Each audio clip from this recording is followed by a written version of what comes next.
Assalamualaikum warahmatullahi wabarakatuh. Salam sejahtera untuk kita semua. Halo peserta didik yang hebat dan berkarakter. Selamat datang dalam pembelajaran pendidikan Pancasila.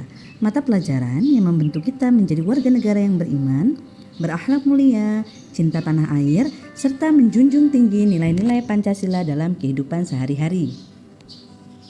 Pada pembelajaran kali ini, kita akan mempelajari materi yang sangat penting, yaitu tentang menjadi warga negara yang baik dengan pembahasan hak dan kewajiban sebagai warga sekolah, masyarakat, dan negara.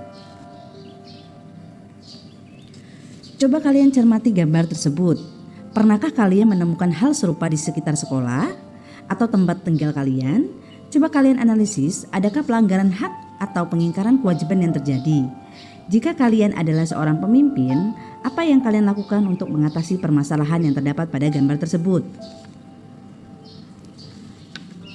Peserta didik yang hebat, kalian adalah pelajar Pancasila yang memahami bahwa di lingkungan manapun, kalian akan menampilkan sikap yang selaras dengan hak dan kewajiban. Perilaku baik kalian akan menjadi kebiasaan baik sehingga akan membentuk kepribadian seorang pembelajar yang kompeten di era global dan selalu mengamalkan nilai-nilai sesuai dengan ideologi Pancasila. Nilai ini sangat berguna bagi masa depan kalian, pribadi maupun kemajuan bangsa dan negara kita tercinta. Pada tahun 2045, berapa usia kalian? Nah, tepat pada tahun itu, Negara Kesatuan Republik Indonesia berusia 100 tahun. Ada sebuah visi yang harus kalian pahami, yakni Indonesia Emas 2045. Saat itu, Indonesia menjadi salah satu negara maju. Visi ini sesuai dengan cita-cita berdirinya negara kita yang terdapat pada alinea kedua pembukaan Undang-Undang Dasar Negara Republik Indonesia tahun 1945. Visi tersebut merencanakan agar Indonesia pada tahun tersebut menjadi negara yang unggul dalam kualitas manusia dan penguasaan ilmu pengetahuan dan teknologi. Keberhasilan Indonesia untuk mencapai visi tersebut sangat dipengaruhi oleh kontribusi kalian sebagai warga negara Indonesia. Perhatikan gambar tersebut. Salah satu perilaku warga negara yang baik adalah selalu menjaga perilaku agar sesuai dengan nilai, norma, dan peraturan. Warga negara yang baik mematuhi lalu lintas saat berkendara dan menjaga kebersihan dan kelestarian lingkungan. Pada bab ini kalian akan belajar memahami dan menjadi warga negara yang baik. Kalian akan belajar menerapkan perilaku yang sesuai dengan hak dan kewajiban di lingkungan sekolah, lingkungan masyarakat, dan lingkungan negara.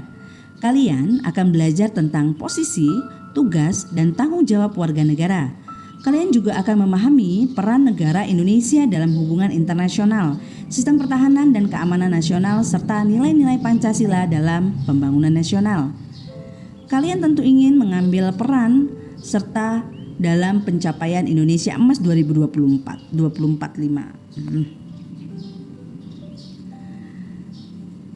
Kalian juga akan memahami peran Indonesia dalam hubungan internasional, sistem pertahanan dan keamanan nasional, serta nilai-nilai Pancasila dalam pembangunan nasional. Kalian tentu ingin mengambil peran serta dalam pencapaian Indonesia Emas 2045. Oleh karena itu, mari terus belajar untuk menjadi warga negara yang baik yang berkontribusi nyata dalam pencapaian visi tersebut. Secara umum, kalian diharapkan menjadi warga negara yang memiliki pengetahuan, keterampilan, dan kepribadian baik sehingga memahami hak dan kewajibannya. Kalian tentu sering mendengar istilah hak dan kewajiban. Nah, jawablah secara jujur pertanyaan berikut ini. Hak dan kewajiban sebagai warga sekolah dan masyarakat. Arti hak dan kewajiban.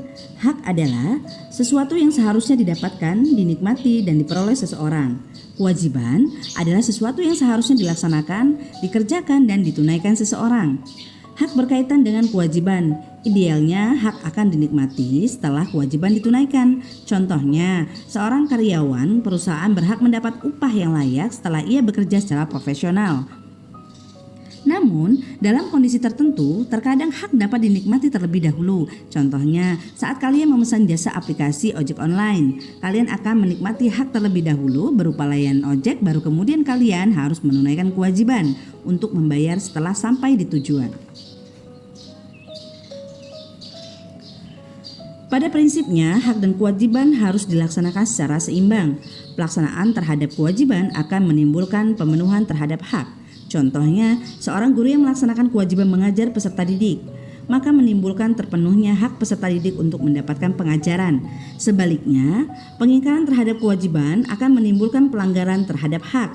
Contohnya, seseorang yang mengingkari kewajiban untuk tertib berlalu lintas dengan cara mengendarai motor secara ugal-ugalan dapat menimbulkan pelanggaran hak, yakni terganggunya keamanan, kenyamanan, dan keselamatan pengguna jalan lain.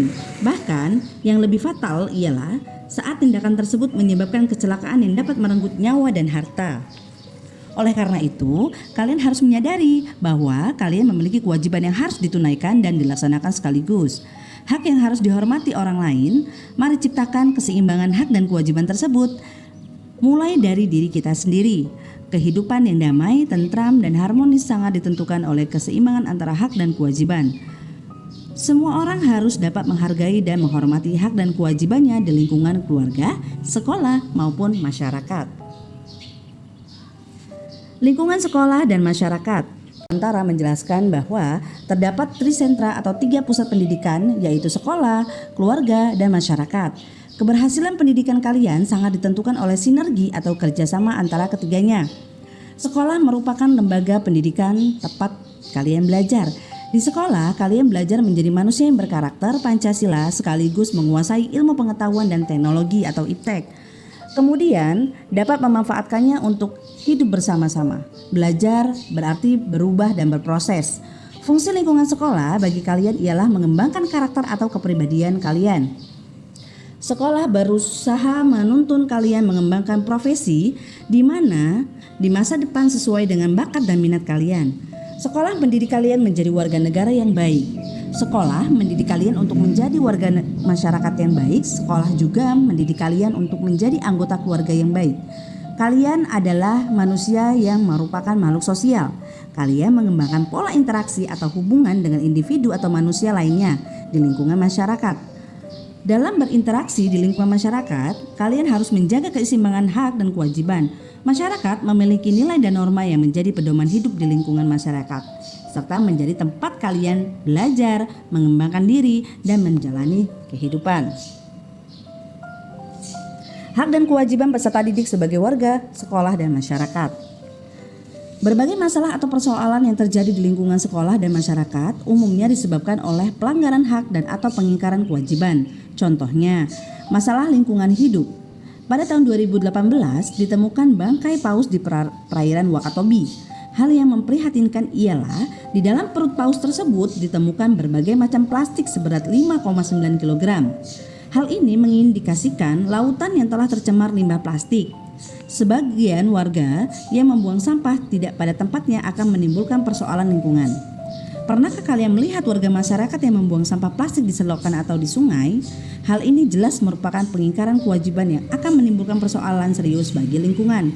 Saat masyarakat terus-menerus membuang berbagai sampah plastik yang sulit diurai di sungai atau di selokan, hal ini akan terakumulasi dalam jumlah besar di lautan atau di samudra. Bertonton sampah plastik ini sangat mengancam ekosistem laut. Permasalahan ini ibarat bom waktu yang jika dibiarkan dan tidak segera dihentikan akan menghancurkan ekosistem lautan. Pelanggaran hak dan pengingkaran kewajiban di sekolah juga akan memunculkan berbagai persoalan. Bullying atau perundungan ialah salah satu contohnya. Menurut Menteri Pendidikan Nadiem Makarim, masalah bullying atau perundungan di sekolah merupakan salah satu dosa besar yang tidak dapat dianggap sepele. Tindakan perundungan jelas merupakan pelanggaran hak yang dialami korban. Korban perundungan akan disiksa secara psikologis. Mereka bisa mengalami stres, depresi, penurunan semangat belajar, kehilangan kepercayaan diri, dan pada akhirnya berpotensi mengancam jiwa bahkan merusak masa depan korban. Oleh karena itu, kalian harus bersama-sama melawan tindakan perundungan dengan tidak melakukannya dan segera bertindak untuk mencegah hal itu kalian jumpai. Baik, demikian materi pada pagi hari ini. Semoga bermanfaat. Tetap semangat, terus belajar dan jadilah kebanggaan orang tua. Wassalamualaikum warahmatullahi wabarakatuh.